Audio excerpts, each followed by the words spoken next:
जे भक्त चरित्र ते प्रशंसिती.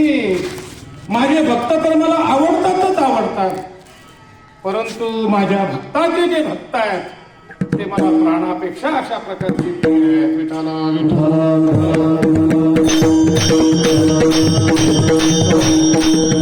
म्हणून वैकुंठवासी सद्गुरू बाबुराव महाराज आनंदे यांनी संत जनार्दन स्वामी महाराजांची पालखी 1832 मध्ये देवगिरी ते पंढरी अशा प्रकारचं हा सोहळा काढला.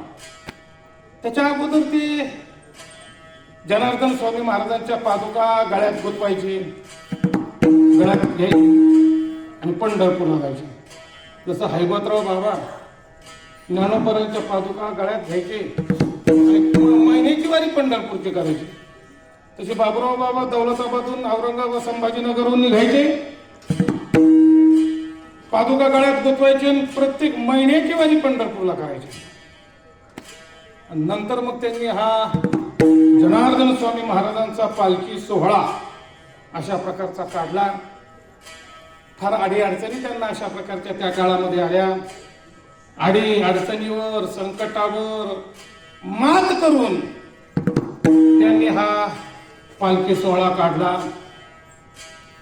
बाबुराव बाबांच्या नंतर वैकुंठवासी परमपूजनीय सद्गुरू प्रल्हाद महाराज आनंदे उर्फ अण्णा महाराज यांनी या सोहळ्याला खूप मोठं मग त्यांनी चकाकी अशा प्रकारची दिली. बाबुराव बाबांचं जीवन फार कष्टात गेलं, पण अण्णांचं जीवन थोडं कष्टात गेलं, परंतु अण्णांनी विद्वत्तेनं सगळा समाज अशा प्रकारचा जिंकला. समाज जिंकला, इतका समाज जिंकला की आपली जी पालखी जिथं थांबती त्या गल्लीचं नाव ब्राह्मण गल्ली आहे, तिथं पालखी थांबती. म्हणजे मग त्या काळामध्ये किती ब्राह्मण समाज महाराजांच्या पाठीमागे असेल, आपल्या पालखीच्या पाठीमागे असेल, ते तुम्ही कल्पना करा. तेव्हा त्यांनी मोठ्या कष्टातून अशा प्रकारचं हे सगळं निर्माण केलं. आणि त्याच्यानंतर मग वैकुंठवासी परमपूजनीय दादांनी पुन्हा आणखी मग जो समाज एकत्र केलेला आहे त्या समाजावर त्यांनी काय केलं, असं बस्तान बसवलं. तो समाज त्यांनी इकडे तिकडे जाऊ दिला, असा स्थिर अशा प्रकारचा तो समाज केला. आणि नंतर आतापर्यंत अशा प्रकारची ही परंपरा आनंदे घराण्याची चालू आहे. अशा प्रकारचा आणखी 4-5 पिढ्यांपासून ही परंपरा चालू आहे. तुकाराम महाराज म्हणतात ना, माझ्या वडिलाची निराशिवा देवा तुझी चरण सेवा पांडुरंगा. अशा प्रकारचा आणखी आपण आज या आषाढी वारीच्या निमित्ताने सर्व गावकरी मंडळी, वारकरी मंडळी या ठिकाणी उपस्थित झालात. कार्यक्रमाची अशा प्रकारची शोभा वाढवली. आज या ठिकाणी आमचे हरिभक्तपरायण पांडुरंग महाराज पळसकर आणि देवगिरीपासून ते पार म्हणजे आता पंढरपूरपर्यंत ज्यांनी अव्याहत अशा प्रकारची भजनाची परंपरा खंडू दिली नाही, असे आमचे असणारे हरिभक्तपरायण जिजानाना, हरिभक्तपरायण रामराव अण्णा, त्याच्यानंतर कालच अशा प्रकारची ज्यांची उपस्थिती लाभली आमचे हरिभक्तपरायण आप्पासाहेब दादा आणि देवगिरीपासून भजन करत अशा प्रकारचे येणारे आमचे हरिभक्तपरायण संभाजी बापू आणि आज या ठिकाणी आलेले भाग्यनाथ भाऊ बोराडे आणि त्याच्यानंतर आजच या ठिकाणी आलेले आमचे नाना पाटील आणि देवगिरी किल्ल्यावरून ज्यांनी अशा प्रकारचं प्रस्थानपासून हाजरी लावली असे असणारे आमचे हरिभक्तपरायण लक्ष्मण मिस्त्री आणि सगळीच ही मंडळी आता नारायण काका असतील, सुदाम बापू चौकदार असतील, आमचे दत्तात्रय चौकदार असतील, दत्त चौकदारी त्यांचं नावही दत्तात्रयच आहे आणि नाथ महाराजांचे तिथं चौकदारी कोण करायचं, दत्त चौकदारी करीत असेल. अशा प्रकारचं आणखी हे आपलं वारकऱ्यांचं वैभव. खरं म्हणजे असं आहे की हाडामासाची वारकरी पाहिजे. हाडामासाची वारकरी असले ना तर सगळे अभंगच गणित चालू होते. आता काही काही दिंड्यामध्ये आपण पाहतो ना सगळं गाणंच म्हणते, सगळे गाणे ज्याचा काही संबंध नाही. गात जागा प्रेम मागा विठ्ठला. पण गात असताना रामकृष्ण किती गात, टाळ चुकळ्या वाजत, छंद्या पुण्या नाचत, निज घेऊन फिरते गा. म्हणून अशा प्रकारचं आणखी ही सगळी मंडळी आपल्याला पालखी सोहळ्याची अशा प्रकारची शोभा वाढवते. आणि आज या ठिकाणी कीर्तनरूपी सेवेकरता जो आपण अभंग घेतलेला आहे तो श्रीमंत संत श्रेष्ठ शांतीब्रह्म एकनाथ महाराज यांचा हा कीर्तनरूपी सेवेकरता अभंग घेतलेला आहे. आणि या अभंगातून शांतीब्रह्म एकनाथ महाराज देवाला आवडणारी भक्ती सांगतात. आपण भक्ती करतो, पण भक्ती करत असताना देवाला आवडेल अशा प्रकारची करतोच असं म्हणतो. आपल्याला आवडेल अशा प्रकारची आपण भक्ती करतो, पण देवाला आवडणारी भक्ती, कारण प्रत्येकाच्या आवडीचा विषय हा वेगवेगळा अशा प्रकारचा आहे. सगळ्यालाच एक आवडत नाही आणि एकालाच सगळं आवडत नाही. प्रत्येकाच्या आवडीचा विषय हा भिन्न भिन्न अशा प्रकारचा आहे. त्या सुभाषितकाराने असं वर्णन केले, कन्यावरे ते रूपम माता वित्तम पिता श्रुतम बांधव कुलमिच्छन्ति मिष्टान्न इतरे जना. त्यांनी सांगितलं की कन्या ही वराचं रूप पाहते. कन्याला म्हणजे नवरीला जर विचारलं तुला काय आवडतं, तुला पैठणी आवडते का, तुला नेमकं काय आवडतं, ती म्हणते मला काहीच आवडत नाही. ज्याच्या बरोबर माझं लग्न होणार आहे तो कसा आहे, स्मार्ट आहे का, तीक्ष्ण आहे का, गोरा गुंटा आहे का, त्याचं नाक चवळीच्या शेंगासारखं आहे का नाशिक त्र्यंबकेश्वरला गेलो असं जर असं तर तिला आवडत नाही. तर गोरा पाहिजे, डांबराने कपडे असतात चालत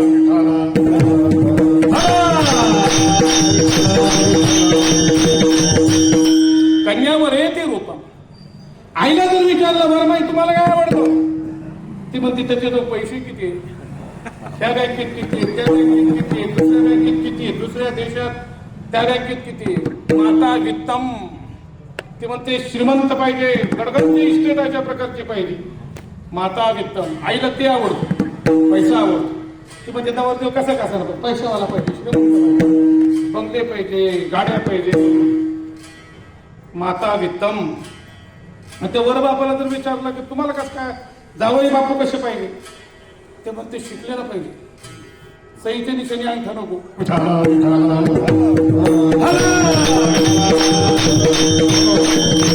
पिता श्रुतम, तो शिकलेला पाहिजे, डॉक्टर पाहिजे, वकील पाहिजे, इंजिनियर पाहिजे वगैरे वगैरे. बांधव कुलमिच्छन्ति, बाकीचे जे भाऊबंद आहेत ना त्या भाऊबंदाला जर विचारलं तुम्हाला काय आवडतं, ते म्हणतात का होते मुलगी आपली मुलगी त्यांच्याकडे दिली, पण याच्या अगोदर आपले त्यांचे संबंध झाले होते का, त्यांचा ना आपला पदराला पदर लागतो का, आपण तर आमके. म्हणजे बांधव कुलमिच्छन्ति, भाऊबंदाला काय आवडतं, कुळ आवडतं, कुलवान पाहिजे, नवरदेव कुलवान पाहिजे, नवरी कुलवान पाहिजे, बांधव कुलमिच्छन्ति. आणि बाकीचे जेवणारे जे आहेत ते जेवणारे विचार करते पंक्तीत काय श्रीखंड आहे का, बासुंदी आहे का, लाडू आहे का, जिलेबी आहे का. म्हणजे प्रत्येकाची आवडी भिन्न भिन्न आहे का नाही. म्हणजे मुलीला नवरदेवाचं रूप आवडतं,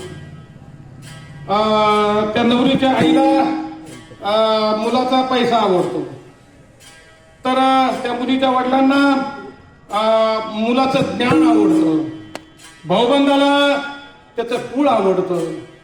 आणि बाकीचे जेवणारे त्यांना त्याच्यातलं म्हणजे जेवताना जे गोड पदार्थ केले ते गोड पदार्थ अशा प्रकारचा आवडतात. म्हणजे प्रत्येकाची आवडी ही भिन्न भिन्न आहे. विठाला विठाला.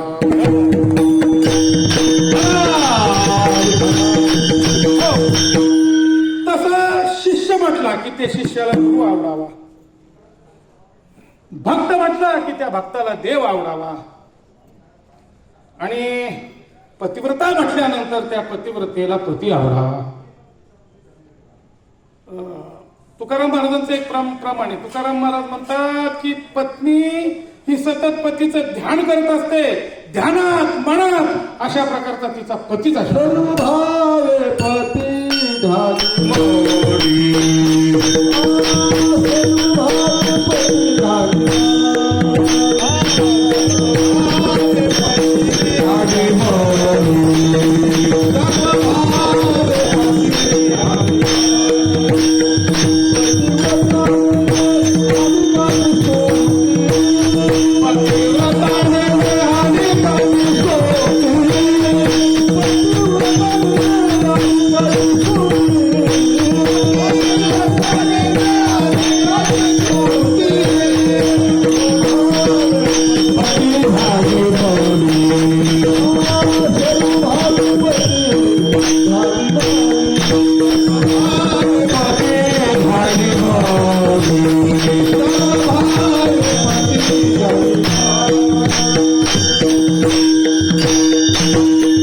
पतिव्रताने अनेकांची स्तुती. सर्व भावे पती ध्यानी म्हणी. तिच्या ध्यानात मनात अशा प्रकारचं पतीच अशा प्रकारचा असतो. कारण तिला पतीच जास्त आवडतो. पतिव्रते जैसा व्रतार प्रमाण. तिला आपला पती हाच प्रिय अशा प्रकारचा असतो.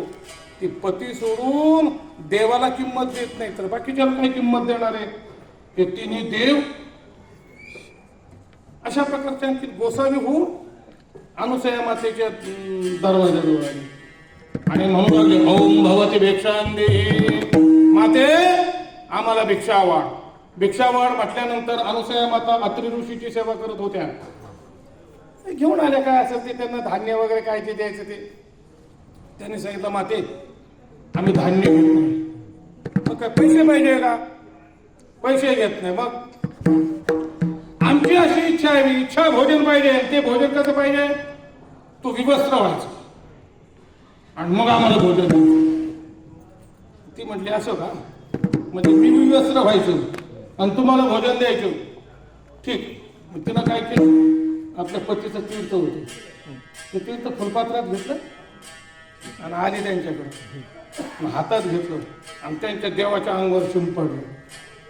होते असे एक भगवान शंकर होते, एक ब्रह्मदेव होते, भगवान विष्णू होते. त्या तिन्ही देवाच्या अंगावर शिंपडलं. पतिव्रतेचं सामर्थ्य असेल की लहान मुलं झाली 2-2, 3-3 महिन्याची आणि मग त्यांना पाळण्यात घातलं, त्यांना दूध पाजलं, त्यांना अंगाई गीत अशा प्रकारचं गायलं. कशा करता मी सांगितलं की ती पतिव्रता तिला फक्त पतीवरच ती अशा प्रकारची निष्ठा ठेवते, पतीवरच अशा प्रकारची श्रद्धा ठेवते.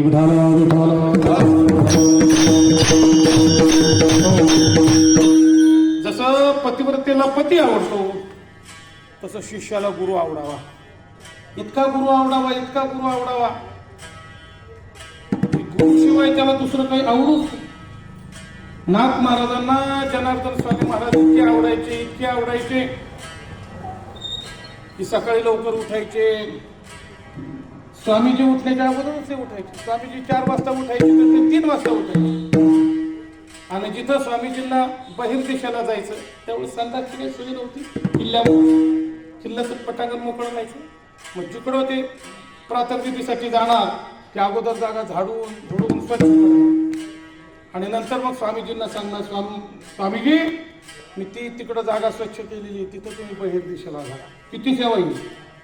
आणि वास्तविक महाराज किती श्रीमंत होते, जागीरदार अशा प्रकारचे होते.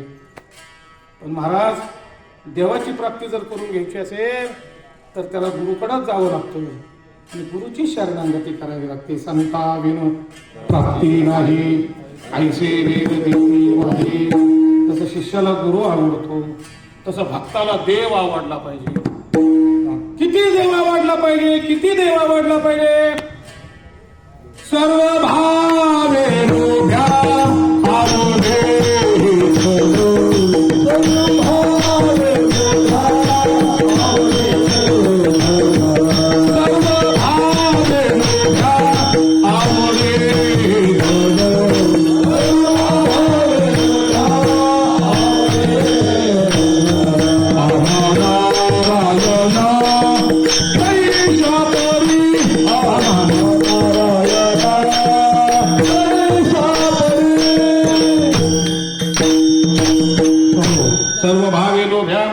आवडे हे धन आम्हा नारायणा तैशा परी लोभी माणसाला जसं धन आवडतं.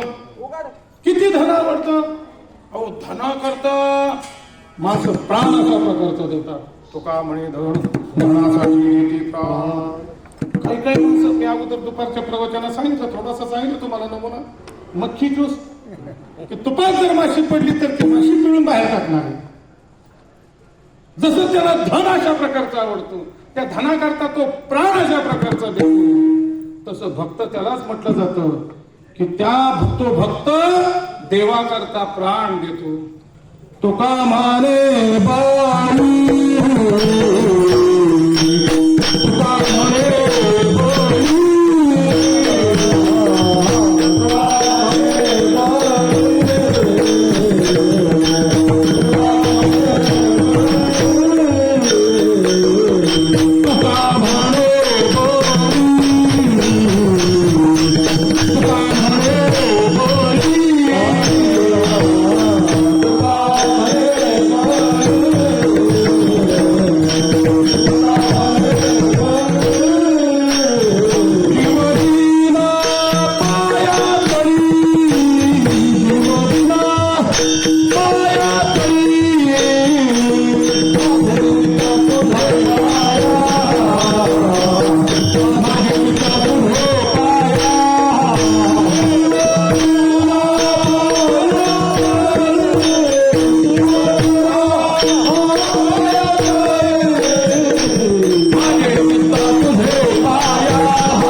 पायातळी.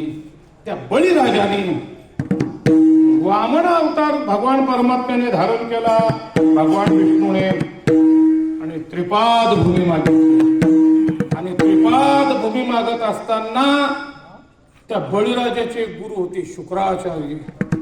बरेच शुक्राचार्य असे की ते चांगलं काम होऊ देत, चांगल्या कामामध्ये बाधा आणते. पूर्वी एकच शुक्राचार्य होते, आता भरपूर शुक्राचार्य झाले. विठाला विठाला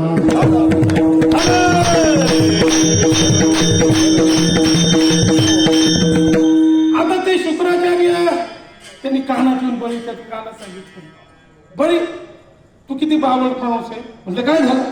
अरे त्याला तू विष्णू म्हणजे तुझा शत्रू आहे आणि त्याला कशाला त्रिपाद भूमी दान देतो? अरे त्रिपाद भूमी जर त्याला दान दिली तर तुझा तू सत्यानाश केल्याशिवाय राहणार नाही. म्हणून देऊ नको, तुला गुरु म्हणून सांगतो मी त्याला ओळखलं. त्यांनी सांगितलं, गुरुजी तुम्ही ओळखलं ही गोष्ट बरोबर आहे, पण आता एवढा मोठा भगवान परमात्मा जर माझ्याकडं याचना करतो, त्रिपाद भूमीचं दान अशा प्रकारचं मला मागतो, तर आता सध्या तो जरी जगन्नाथ जरी असला तर तो माझ्यासमोर हात पसरतो आणि मी त्याला दान देणार आहे. आणि नेहमी देणाऱ्याचा हात वरती असतो आणि घेणाऱ्याचा हात खाली असतो. त्याला असा हात खाली करावा आणि देणारा असं वरतून अशा प्रकारचा आणखी देत असतो. त्याने सांगितलं, गुरुजी अहो जो भगवान परमात्मा योग्याला दिसत नाही, जप्याला दिसत नाही, तप्याला दिसत नाही, योगियांचे ध्यानी जाताना पुढसे तू आम्हापाशी मागे पुढे. एवढा मोठा भगवान परमात्मा, पण तो परमात्मा मला दान मागतो. मी फार भाग्यवान म्हटले. तुम्ही बाजूला व्हा, काय व्हायचं ते होईल म्हटले माझं. पण ते झाडीत जाऊन बसलाच. मग दर्भाची काडी घेतली आणि त्या शुक्राचार्याचा डोळा पडला. आडाला म्हणून फोडीला डोळा, बळीने आंधळा शुक्र केला. कशा करता मी हे सांगतो? सांगण्याचा सारांश असा की देवा करता जीव द्यावा लागतो. म्हणून तुकाराम महाराजांनी कोणाचं उदाहरण घेतलं? बळीराजाचं उदाहरण अशा प्रकारचं घेतलं. म्हणजे भक्ताला देव आवडतो, त्या इतका देव आवडतो, इतका देव आवडतो की बहु आवडसी जीवा वासुरिया. मग अशा प्रकारचं ज्या भक्तांना देव अशा प्रकारचा आवडतो, पण त्या देवाला काय आवडतं? त्या अभंगाच्या पहिल्या आवड देवासी ऐका तो आवड देवासी ऐका तो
प्रकार. नाथ महाराज म्हणतात देवाला जो आवडतो तो प्रकार आहे का, म्हणजे ती भक्ती आहे का.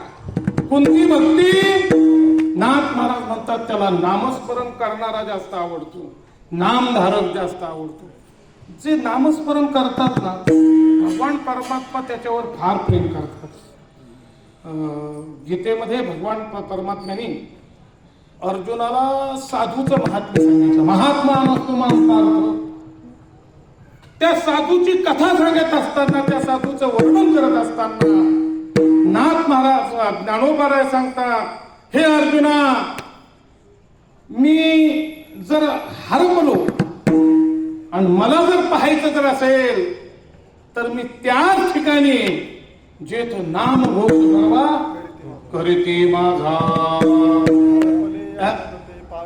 नाही ज्ञानोबा सांगतात की मला इकडं तिकडं पाहू नका. योगियाच्या ध्यानी उमरडून जा, मी तयापासी पांडवा हरपला दिवसावा जेथ नाम घोष बरवा करीती माझा.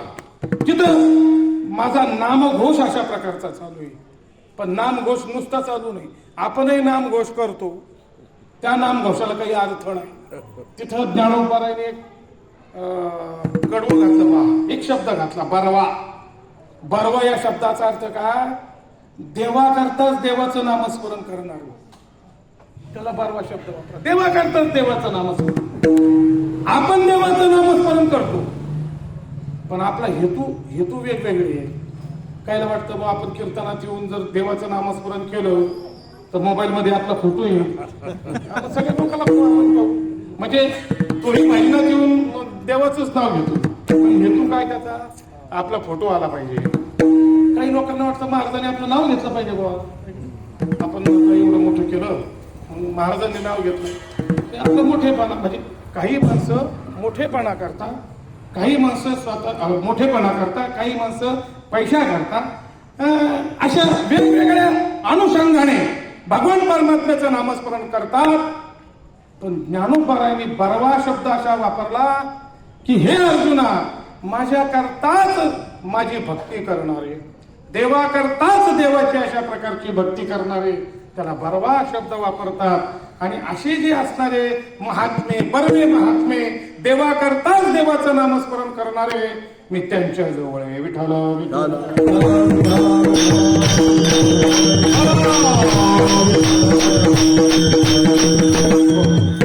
आपण संध्याकाळच्या वेळेला आरतीच्या वेळेला एक अभंग म्हणतो पहा, संत भार पंढरीत कीर्तनाचा गजर होतो. कीर्तनाचा गजर होतो तेथे असे देव उभा, तिथं भगवान परमात्म्याचं नामस्मरण चालू आहे. कारण देवाला त्याचं नाम जास्त आवडतं आणि नाम घेणाऱ्यावर तो फार प्रेम करतो. इतकं प्रेम करतो, इतका प्रेम करतो की या जगामध्ये त्याला कोणीच आवडत नाही. मग त्याला कोण आवडतं, त्याला त्याचे भक्त अशा प्रकारचे आवडतात. तुकाराम महाराजांनी एका ठिकाणी असं वर्णन केलंय की भक्ताहुनी देवा आवडते काही, त्रिभुवनी आण नाही तुझे. त्रिभुवनामध्ये भक्तापेक्षा देवाला दुसरं काही जास्त आवडत नाही. मग नावडे वैकुंठ क्षीराचा सागर वैष्णव सगळं आवडले. भगवान परमात्म्याला वैकुंठ आवडत नाही, दुधाचा समुद्र अशा प्रकारचा आवडत नाही. मग त्याला काय आवडतं, वैष्णव सदन आवडतं. या सुखा कारणे देव वेडावला, या सुखा कारणे देव वेडावला.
महाराज म्हणतात की वैकुंठ सोडून संत सदनी राहिला. भगवान परमात्मा वैकुंठ सोडून वैष्णवाच्या घरी राहतो, वारकऱ्याच्या घरी राहतो. ज्या वेळेला जगद्गुरु तुकाराम महाराजांना वैकुंठाला नेण्याकरता पांडुरंग परमात्मा आले, गरुडावर बसून आले. तुकाराम महाराजांना फार आनंद झाला.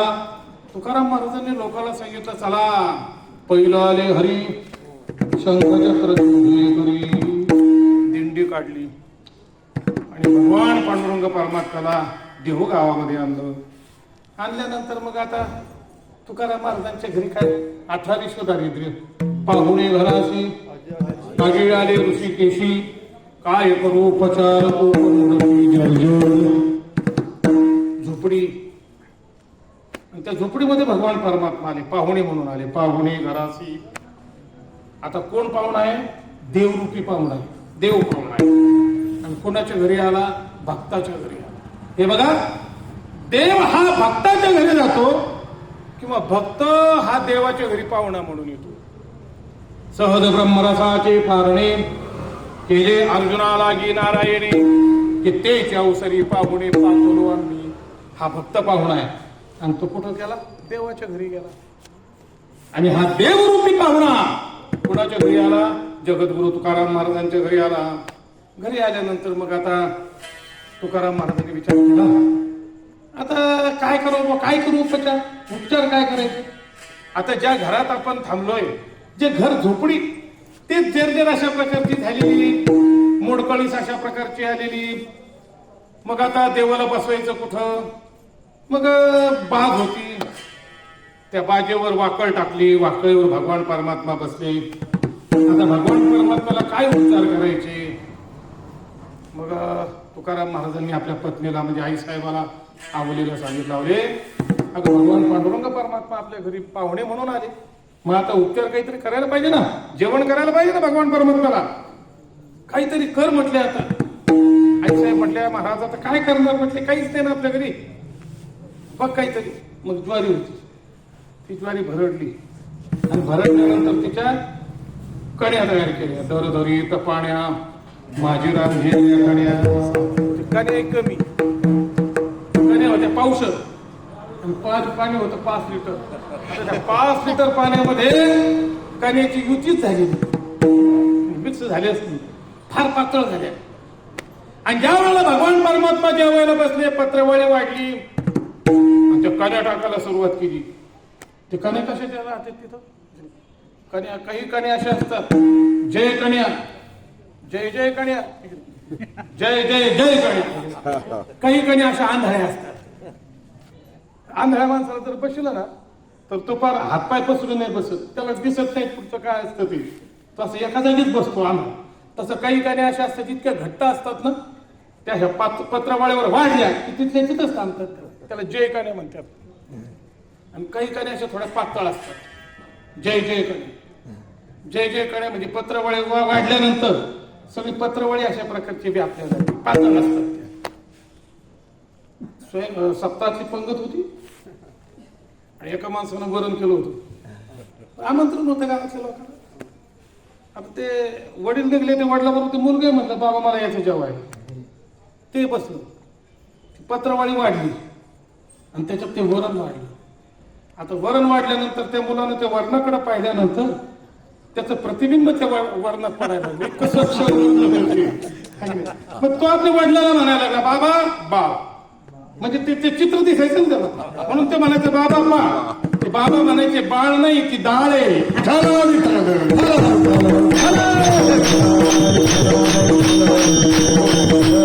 तसं तुकाराम महाराजांनी ज्या वेळेला कण्या वाढल्या, जय जय जय कण्या असल्यामुळं त्या पत्रावळी पुढे वर राहतात.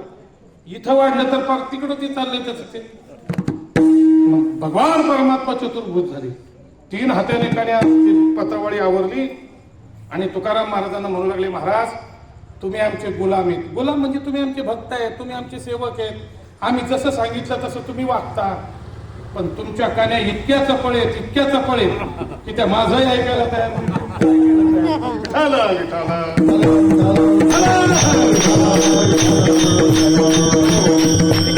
सांगतो मी, भक्ताच्या घरी काही जरी नसलं तरी भगवान परमात्मा तिथे येतो, त्याला त्याच्यात सुख वाटतं, त्याच्यामध्ये त्याला आनंद अशा प्रकारचा वाटतो. मग तुम्ही म्हणाल बाई भक्ताच्या घरी इतका देव राबतो, इतकी भक्ताची सेवा करतो, जे असेल ते खातो. मग भक्त काय करतात हो? भक्त काही करीत नाहीत. फक्त नाथ महाराज सांगतात तसं करतात. नामाचा उच्चार रात्रंदिवस सतत भगवान परमात्म्याचं नामस्मरण करतात. कृष्ण विष्णू हरी गोविंद या नामाचे निखळ प्रबंध, माझी आत्मचर्चा विशद उदंड गाती. सदा नाम घोष करू हरी सदा नाम घोष करू हरी कथा.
सदा नाम घोष करू हरी कथा तेरे सदा चित्ता समाधान. सदा या शब्दाचा अर्थ सतत अखंड अशा प्रकारचा मी काय करणार?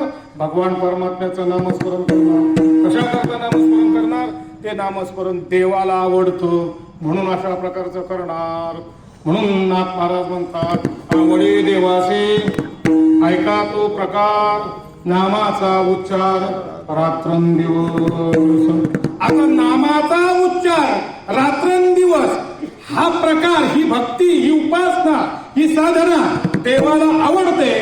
मग नुसती एवढी साधना आवडते का? एवढी साधना आवडत नाही. नाथ महाराज म्हणतात, तुळशी माला गळा गोपी चंदन पिया,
दुसऱ्या कडव्यामध्ये नाथ महाराज वर्णन करतात.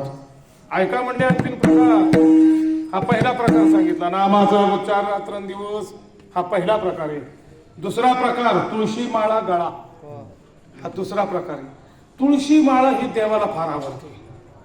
लोक म्हणतात तुळशीचीच माळ कमून घालायची हो, दुसरी जर माळ घातली जमत नाही का? अरे देवाला तुळशीची माळ आवडती, तुळस आवडती देवाला, आहे की नाही?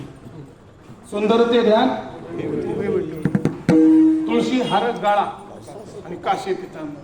ज्या ज्या वेळेला पांडुरंग परमात्म्याचं वर्णन येतं त्या त्या वेळेला तुळशीच्या हाराचं वर्णन येतं. म्हणून तुम्ही बघा, दररोज पांडुरंगाला जी महापूजा केली जाते, दररोज हार घातला जातो, फुलाचाही हार असतो, पण त्याच्यानंतर तुळशीचाही हार असतो. तुळस ही भगवान परमात्म्याला अत्यंत प्रिय आहे. तुळस ही भगवान विष्णूची भक्त आहे आणि भक्त असल्यामुळं तुळशी देवाला आवडते. आणि भक्ताचं असं आहे, देवाला जे आवडतं तेच भक्तांनी घातलं पाहिजे. देवाला जे आवडत नाही त्याचा निष्ठावंत अनन्य जो भक्त असतो, तो भक्त देवाला आवडत नाही ना, मग आपल्याला आवडत नाही. देवाला तुळशी माळा आवडते ना, मग तो म्हणतो घाला तुळशी माळा, तुळशी माळा. काही काही वारकरी त्यांच्या गळ्यात 10 तुळशीच्या माळा आहे. असं जसं कीर्तनकाराच्या आपण गळ्यात हार घालतो ना, तसं काही काही माणसाच्या असे टपरूचे टपरू माळ येत गळ्यामध्ये. का हार माळ घालतात? तर माळ याच्या करता घालतात, देवाला आवडते म्हणून घालायची. विठाला विठाला. पवित्र अशा प्रकारचे 108 तीर्थ आहेत आणि तुळशीच्या मणी 108 आहेत. ते 108 म्हणजे आपण स्नान करतो, त्या मण्यातून जे पाणी निथळल्या जातं. 108 वेळेला स्नान केलं आपलं, 108 वेळेला तीर्थाचं स्नान अशा प्रकारचं घडत असतं. म्हणून तुळशी माळेला अनन्यसाधारण अशा प्रकारचं महत्व आहे. वारकरी संप्रदायामध्ये जर प्रवेश जर करायचा जर झाला तर त्याला अगोदर काय करतात? माळ घालतात. आणि नुसती माळ घालीत नाही, काही काही माणसाच्या गळ्यात माळी पाहिल्यानंतर असं वाटतं की यांनी माळी कशा करता घातल्या. आणि जर त्यांना विचारलं की मग तुम्ही कशा करता घातल्या माळी, ते म्हणतात महाराज खोटीला टांगण्याच्या ऐवजी फक्त मोंडक्यात घातली. एवढंच फरक आहे, बाकी काय हे नाही. त्या माळीचा आमचा काही संबंध नाही, फक्त खोटीला अडकू नाही. ती तिथं खोटीला बरी दिसत नाही तर गाड्यामध्ये बरी दिसते म्हणून माळ घालतो. विठाला विठाला.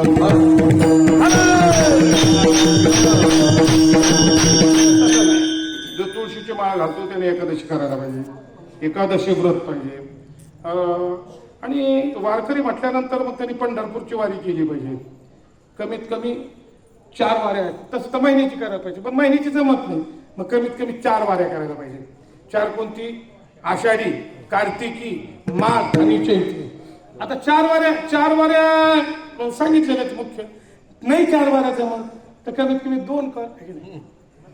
म्हणजे ते ताराबाईचा अभंगा पाठी, आषाढी कार्तिकी विसरू नका मग सांगत आहे भूज पांडुरंग. तिनं मला अजून म्हणून दाखवलं, माझ्या पाठण्या तिच्या पाठी.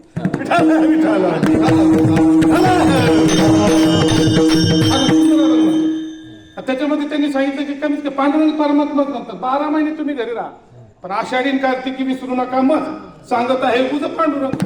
पांडुरंग परमात्मा म्हणतात की 2 वाऱ्या तरी करा. मग 2 वाऱ्या करा तर 2 वाऱ्या जमत नाही, मग कमीत कमी ही वारी तरी करा आषाढी.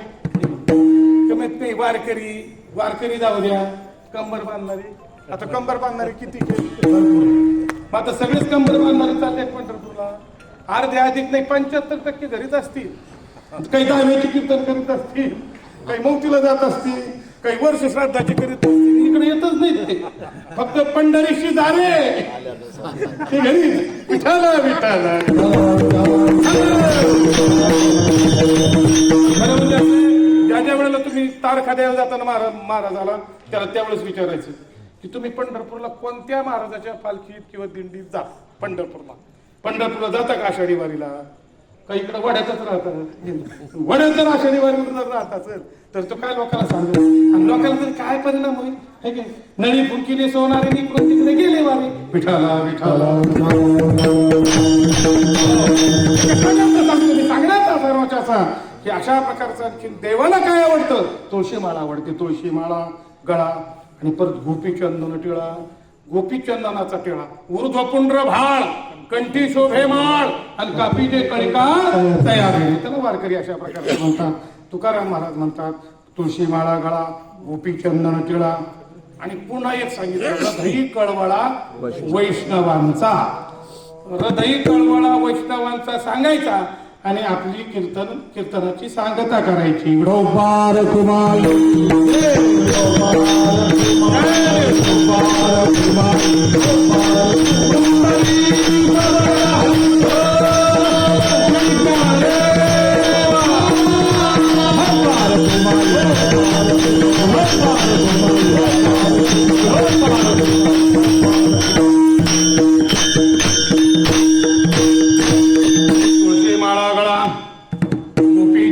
टिळा आणि हृदयी कळवळा वैष्णवांचा. अंतःकरणामध्ये वैष्णवाविषयी प्रेम पाहिजे. अंतःकरणामध्ये वैष्णवाविषयी अत्यंत कळवळा अशा प्रकारचा प्रेम पाहिजे. हे बघा,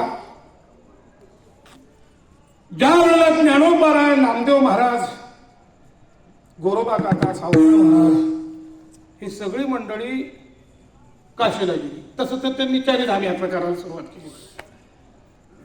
आणि ज्या वेळेला काशीला गेले, ज्ञानोबारायांना पाहिलं. भगवान शंकरांनी त्यांचा आदर सत्कार केला. ज्ञानदेवाचा हात प्रेमी धरी विश्वनाथ.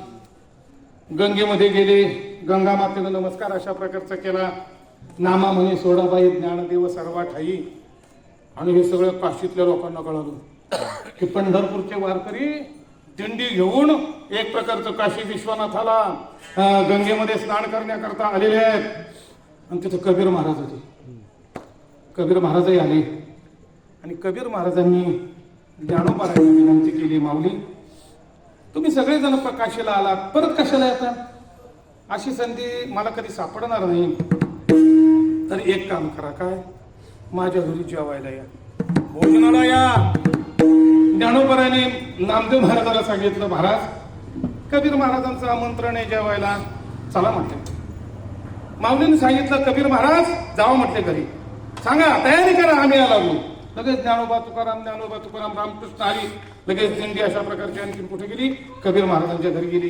कबीर महाराजांनी पत्नीला सांगितलं, अगं आपल्याकडे वारकरी आलेले आहेत, त्यांना भोजन अशा प्रकारचं द्यायचं. तिनं सांगितलं, पण घरात काहीच नाही ना, काहीच नाही घरामध्ये, काय करायचं? कबीर महाराज म्हणू लागले, आता काय करायचं? शास्त्रामध्ये असा नियम आहे, देव जोडे तरी करावा अधर्म. अधर्म करू नये, पण जर देव जोडत असला तर मग करायला काय हरकत नाही. मग त्यांनी कमाल महाराजांना सांगितलं. कमाल महाराजांनी सांगितलं की आता आपल्या घरी तर नाही, पण आता आपण किराणा दुकानच खोलू म्हटले. म्हणून त्यांनी कुदळ बिदळ घेतली आणि एका भिंतीला छिद्र पाडलं. आणि छिद्र पाडल्यानंतर कमाल महाराज आत गेले.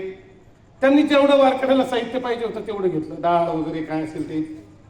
आणि बाहेर यायचं ना, बाहेर यायचं, सही सलामत यायचं, त्या दुकानदाराला उठवायचं, तिथे झोपलेलंच होतं. त्यांनी विचार केला, आपण निघून जाऊ, पण दुसरा तो येईल आणि तो सगळंच धुवून येईल, आपल्याला थोडं लागत होतं 10-5 वारकऱ्या करता. त्यांनी काय केलं, दुकानदाराला सांगितलं, अहो उठा उठा उठा, तुमच्या घरात चोरी झाली. आणि ते थोडंसं कुठलं पाळायला सुरुवात केलं. याने ते भिंतीत मुंडकं घातलं, असं मुंडकं भिंतीच्या बाहेर गेलं. आणि ते दुकानदार उठला ना, त्यांनी पाय धरले. आता त्यांनी पाय धरले, ते ओढायला लागलं मागं. आता मागं ओढायला लागल्यानंतर कबीर महाराजांनी त्याचं मुंडकं धरलं आणि ती ओढायला लागली. आता कबीर महाराजांनी कमालाचं मुंडकं ओढायचं बाहेर आणि त्या दुकानदारानं त्याचे पाय धरून असते. त्याला वाटलं कमीत कमी त्यांना चेहरा दिसला तरी चांगलं होईल. आता हे नुसतं धडक आहे. मग त्याने सांगितलं, बाबा आता एक काम करा, मी जर दिसलो तर मी चोर म्हणून अशा प्रकारचं राजापर्यंत त्याचं एक प्रकारचं जाईल. आणि ज्ञानोबाराय नाराज होती, नामदेव महाराज नाराज होती. काय चोऱ्या करते बघ, कशाला बोलवलं, यांच्याजवळ काही नव्हतं तर मग काय करायचं, माझं मुडकं कापा, म्हणजे काही दिसणार नाही म्हणजे. मग ते कबीर महाराजांचे कोयता होतं, त्याला मुडकं कापलं त्याचं. मुडकं कापलं, ते मुडकं घेऊन निघाले. आणि त्यानं काय केलं दुकानदारानं, ते ओल्ड तर ते नुसतं धडच आहे. रुंड कुठे, रुंड म्हणजे मुंडका असलेलं त्याला रुंड म्हणतात. आणि ते असं प्रेत पाहिलं त्यांनी, पण त्याला धड मुंडकं नव्हतं. पण त्यांनी विचार केला जाऊ दे. मग कबीर महाराजांनी काय केलं, ते आणलं, ते झाकून ठेवलं. पत्नीला सांगितलं, हे बघ मी सगळं साहित्य आणलं. कशा करता सांगतो मी, हृदय कळवळा वैष्णवांचा. त्याच्यावर बोलतो बरं का, विठाला विठाला.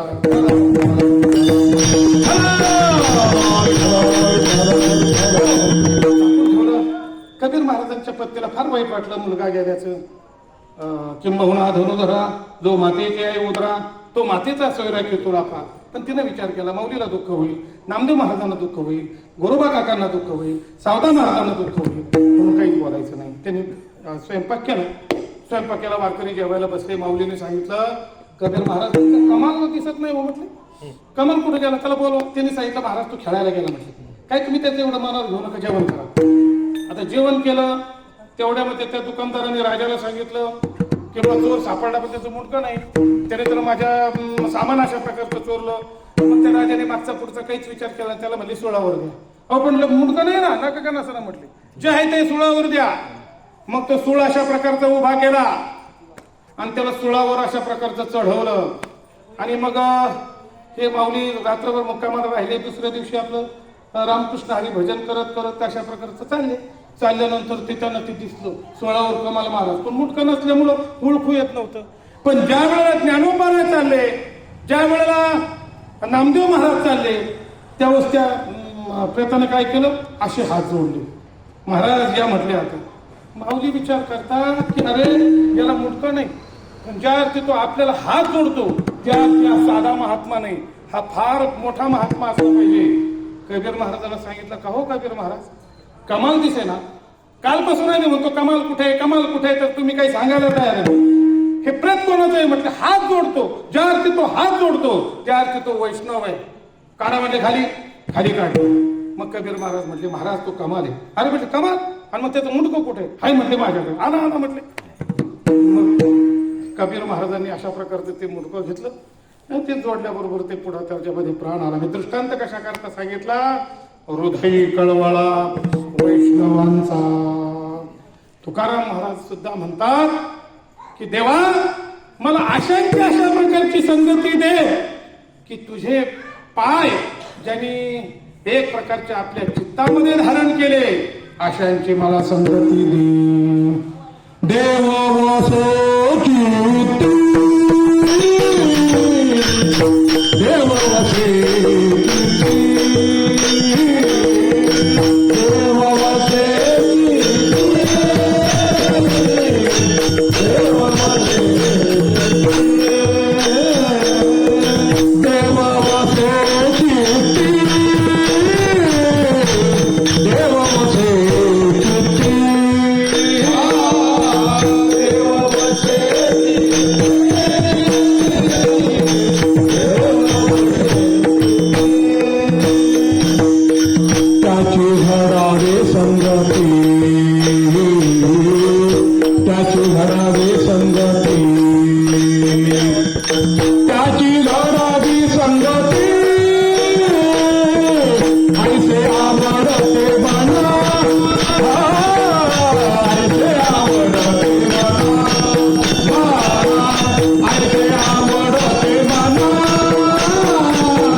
बसे चित्ती त्याची हरावी संगती ऐशी आवडते म्हणा देवा पूर्वावी वासना.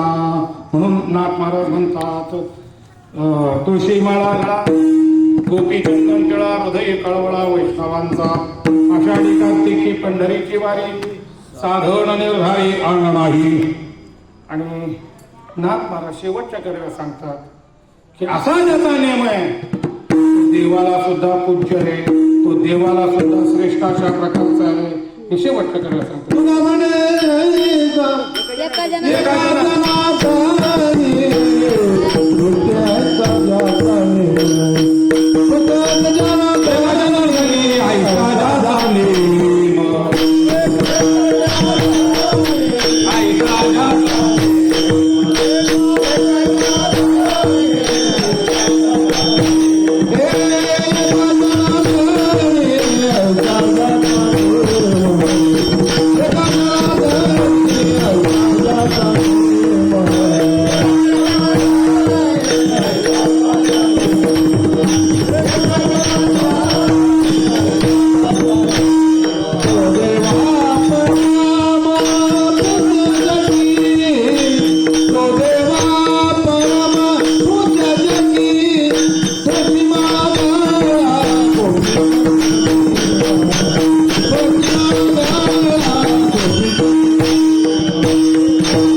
ऐसा म्हणजे कैसा नामाचा उच्चार रात्रंदिवस ऐसा ज्याचा नेम. तुळशी माळा गळा ऐसा ज्याचा नेम.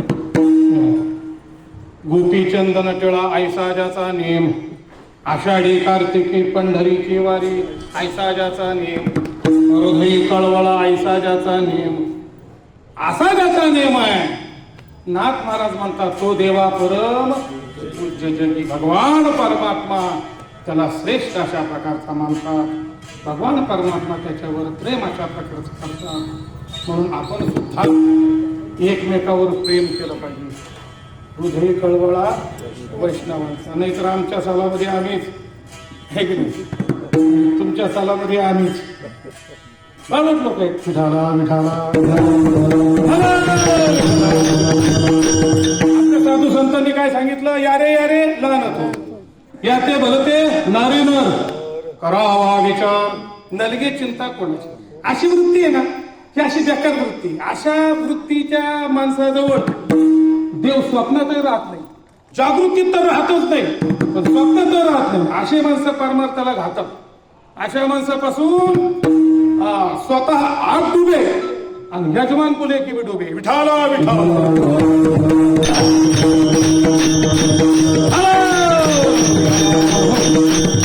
कळवळा वैष्णवांचा. एका जनार्दनी ऐसा ज्याचा नेम तो देवा परम पूज्य जगी. म्हणून या सोहळ्या करता या सोहळ्याच्या प्रचाराचं आणि प्रसाराचं काम करणारे आमचे हरिभक्तपरायण मनोज जोशी गुरुजी आणि त्याच्यानंतर माऊली. खरं माऊलीच्या पाठीमागे फार काम आहे. त्यांना रोज 100-200 फोन येते. ते तेवढं व्याप सोडून ते रोज आपल्या मोबाईलमध्ये हे असं करायला लागले. पण आता असं आम्हाला बोलावं लागतं आणि मोबाईलमध्ये आल्यानंतर मग सगळं नुकसान व्हायचं ना. विठाला विठाला विठाला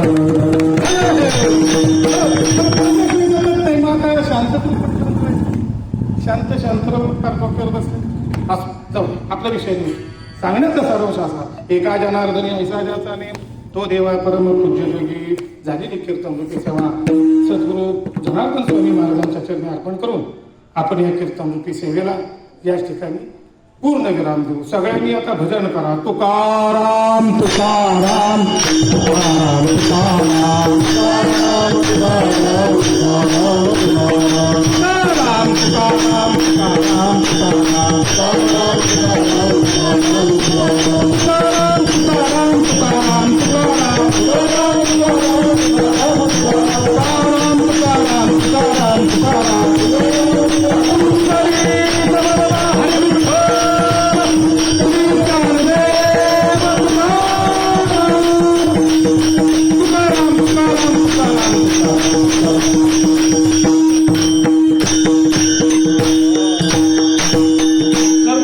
मंडळींना सूचना आहे. उद्या सकाळी लवकर 8 वाजता नेहरू चौकामध्ये प्रवचन होणार आहे आणि प्रवचन झाल्यानंतर तिथेच जेवायला सगळ्यांना आहे. कृपा करून वारकरी मंडळी दुसरीकडे कुठेही जेवायला जाऊ नका. आपली जी अधिकृत पंगत आहे नेहरू चौकामध्ये चौंडेश्वरीच्या त्या मंदिरामध्ये त्या ठिकाणी सर्व मंडळींनी जेवणाला थांबा आणि बरोबर 1 वाजता पालखीचं प्रस्थान इथून होणार आहे. वाळकीकडे पालखी जाणार आहे तेव्हा सर्व गावकरी मंडळी 1 वाजता गणपती मंदिरामध्ये अशा प्रकारचं थांबा. 1 वाजता आपण वाळकीकडे प्रस्थान करणार आहोत. विठ्ठल जय जय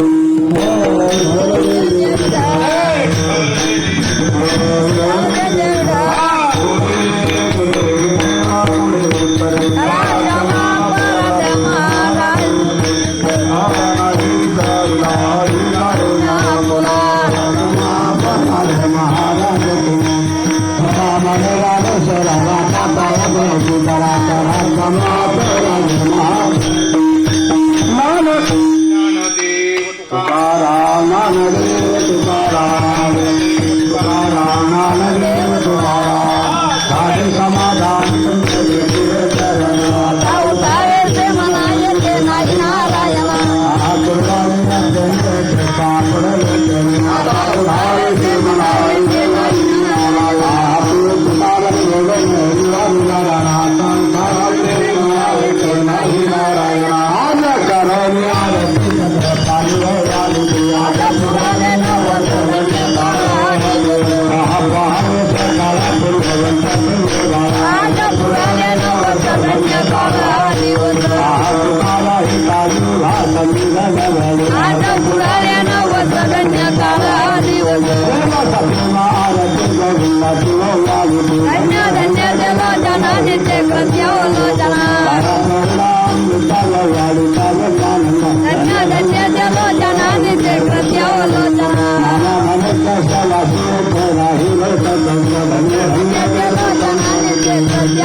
प्रति आहे देशील तरी पाही पांडुरंगा या संतास निर्वहेची मजली आणि तुझे काही न मागू देवा. तुका म्हणे आता उदार तो हे मग ठेवी पायी संतांचे या संतास निर्वहेची मजली आणि तुझे काही न मागू देव.